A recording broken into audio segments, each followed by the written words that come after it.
नमस्कार। आचरण के साथ मैं हूं टीएन मनीष, हाजिर हूं आज का मुद्दा लेकर। आज बात चुनाव आयोग के उस विवाद पर जिसमें आयोग ने बिहार और कर्नाटक में वोटर लिस्ट का संशोधन उजागर किया है, जिसे लेकर कांग्रेस और अन्य विपक्षी पार्टियां चुनाव आयोग पर गंभीर आरोप लगा रही हैं। बिहार में 65 लाख वोटर हटाए गए, जबकि कर्नाटक में वोट चोरी के आरोप है। ये मुद्दा आने वाले विधानसभा चुनावों को खासा प्रभावित करेगा और नेताओं के बीच इस समय तीखी बहस का मुद्दा बन गया है। राहुल गांधी के आरोप और प्रदर्शन। राहुल गांधी ने कहा कि चुनाव आयोग भाजपा के लिए वोट चोरी कर रहा है। उनके पास इसका 100% प्रूफ है। उन्होंने कर्नाटक में संदिग्ध वोटर जोड़े जाने और एलिजिबल वोटर हटाए जाने का आरोप मढ़ दिया। महाराष्ट्र में भी वोटर संख्या बढ़ाने का दावा किया। वे 5 अगस्त 2025 को बेंगलुरु में प्रदर्शन करेंगे, जहां वोटर लिस्ट फ्रॉड का पर्दाफाश होगा। उनके पास एटम बम सबूत है। चुनाव आयोग का जवाब। चुनाव आयोग ने इन आरोपों को खारिज करते हुए कहा कि एसआईआर और वोटर लिस्ट संशोधन स्वच्छ चुनावों के लिए जरूरी है। उन्होंने राहुल गांधी के बयानों को मिसलीडिंग करार दिया और कहा कि बिहार में ड्राफ्ट लिस्ट 1 अगस्त 2025 को प्रकाशित हुई, जिसमें 1 सितंबर 2025 तक सभी के लिए सुधार का मौका है। अन्य नेताओं की प्रतिक्रियाएं व आयोग। प्रियंका गांधी वाड्रा ने पारदर्शिता की मांग की।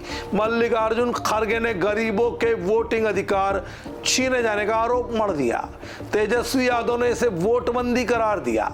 बिहार और कर्नाटक में वोटर लिस्ट विवाद एक प्रमुख सियासी मुद्दा बन चुका है। दरअसल बिहार में चुनाव आयोग ने जून 2024 में स्पेशल इंटेंसिव रिवीजन एसआईआर शुरू किया, जो 1 महीने तक चला।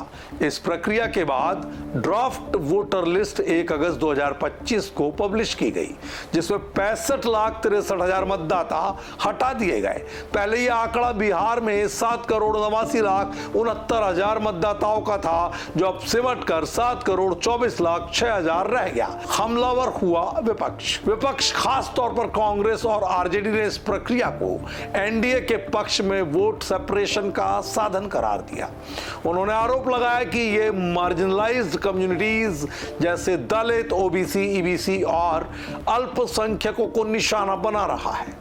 सुप्रीम कोर्ट ने टिप्पणी की है कि एसआईआर एनमा से इंक्लूजन का परिणाम होना चाहिए, न कि एनमा से एक्सक्लूजन का। कर्नाटक वोटर लिस्ट विवाद। कर्नाटक में कांग्रेस ने वोटर लिस्ट में अनियमितताओं का आरोप लगाया है, खासतौर पर 2024 लोकसभा चुनावों के दौरान।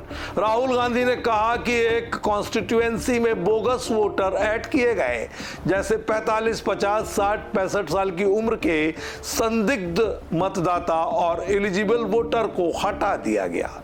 चुनाव आयोग ने इन आरोपों को मिसलीडिंग और गैर जिम्मेदार बताया और कहा उन्होंने सभी पार्टियों के साथ इलेक्टोरल रोल शेयर किया, लेकिन कांग्रेस से कोई लिखित शिकायत नहीं मिली। चुनाव आयोग ने एसआईआर और वोटर लिस्ट संशोधन को स्वच्छ चुनावों के लिए अनिवार्य बताया। Chief election commissioner Gyanesh Kumar ने कहा, संविधान लोकतंत्र की मां है, नकली वोटिंग रोकने के लिए ये बेहद जरूरी है। उन्होंने कहा कि बिहार में 52.3 लाख वोटर, 6.6% कुल वोटर अनट्रेसेबल पाए गए, जिसमें मृत, माइग्रेटेड और डुप्लीकेट वोटर शामिल हैं। नेताओं के बयान। प्रियंका गांधी वाड्रा। पारदर्शिता होनी चाहिए, सभी पार्टियों को डेटा तक पहुंच होनी चाहिए, सभी को क्यों नहीं दिया गया। मल्लिकार्जुन खड़गे। सरकार गरीबों के वोटिंग अधिकार छीनना चाहती है, केवल अभिजात्य वर्ग को वोट देना चाहती है, संविधान का पालन नहीं कर रहे। केसी वेणुगोपाल। 5 अगस्त 2025 को बेंगलुरु में बड़ा प्रदर्शन, वोटर लिस्ट फ्रॉड का पर्दाफाश करेंगे। Chief election commissioner Gyanesh Kumar. संविधान लोकतंत्र की मां, नकली वोटिंग रोकने के लिए एसआईआर जरूरी। इसके अलावा तेजस्वी यादव, आरजेडी ने इसे वोटबंदी तक बता दिया और कहा कि दलित, ओबीसी और तमाम छोटे तबके के वोटरों को हटाने का ये षड्यंत्र है। तृणमूल कांग्रेस के कल्याण बनर्जी ने पीएम मोदी पर तंज कसा, ये कहते हुए कि अगर वे नॉन बायोलॉजिकल हैं तो उनका नाम भी वोटर लिस्ट से हटाया जाए। निष्कर्ष, एसआईआर का ये विवाद अभी तो शुरू हुआ है। 5 अगस्त 2025 को राहुल गांधी के प्रदर्शन के साथ इसका एक अगला बड़ा अध्याय शुरू होगा। बिहार में 1 सितंबर 2025 तक इसमें सुधार का मौका है और यह देखना दिलचस्प होगा इस विवाद का चुनावों पर क्या असर पड़ेगा।